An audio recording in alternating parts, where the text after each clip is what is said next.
আসসালামু আলাইকুম। ছোটবেলা থেকে আমাদের একটাই কথা সবসময় শুনতে হয়েছে, লেখাপড়া করো। গাড়ি ঘোড়া চড়ে সে লেখাপড়া করে যে।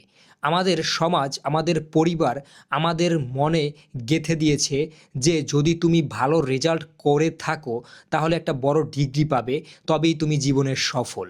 কিন্তু একবার চারপাশে তাকিয়ে দেখুন তো, হাজার হাজার ইঞ্জিনিয়ার, এমবিএ ডিগ্রিধারী যুবক আজ বেকার হয়ে বসে আছে। অন্যদিকে এমন অনেকে আছেন যারা হয়তো কলেজের গণ্ডিই পার হয় নাই, কিন্তু আজ তারা কয়েকশো কোটি টাকার কোম্পানি চালাচ্ছে। তাহলে আসল সত্যটা কি? আমাদের শিক্ষা ব্যবস্থা কি আমাদের ভুল পথে চালিত করেছে? আজ আমরা বিশ্লেষণ করব, সফল হতে গেলে কি শুধু পড়াশোনাই যথেষ্ট, নাকি জানতে হবে অন্য কিছু? তো চলুন শুরু করি। বর্তমানে শুধু ভারত বা বাংলাদেশের নয়, সারা বিশ্বের ডিগ্রির গুরুত্ব আগের চেয়ে কমে গেছে। কেন? কারণ সাপ্লাই এবং ডিমান্ড, আগে ডিগ্রিধারী মানুষ কম ছিল, তাই ডিগ্রির দাম ছিল। আজ সবার কাছে ডিগ্রি আছে। একটি রিপোর্ট অনুযায়ী প্রায় 80% ইঞ্জিনিয়ারিং গ্র্যাজুয়েট, অর্থাৎ আজ চাকরির অন্য উপযুক্ত নয়। তারা মানে কি জানেন? পড়াশোনা বন্ধ করে দিতে হবে এমনটাই না।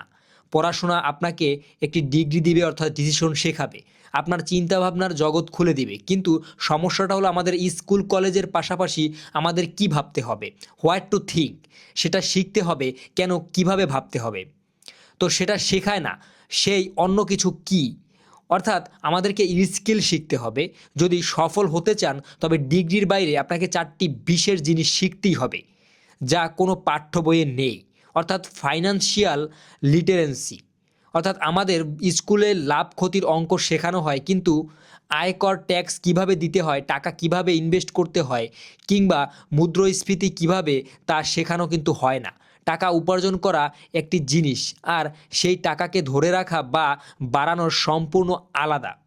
আপনি কতটা জানেন, আর তার চেয়ে বেশি গুরুত্বপূর্ণ হলো আপনি কি শিখতে পেরেছেন।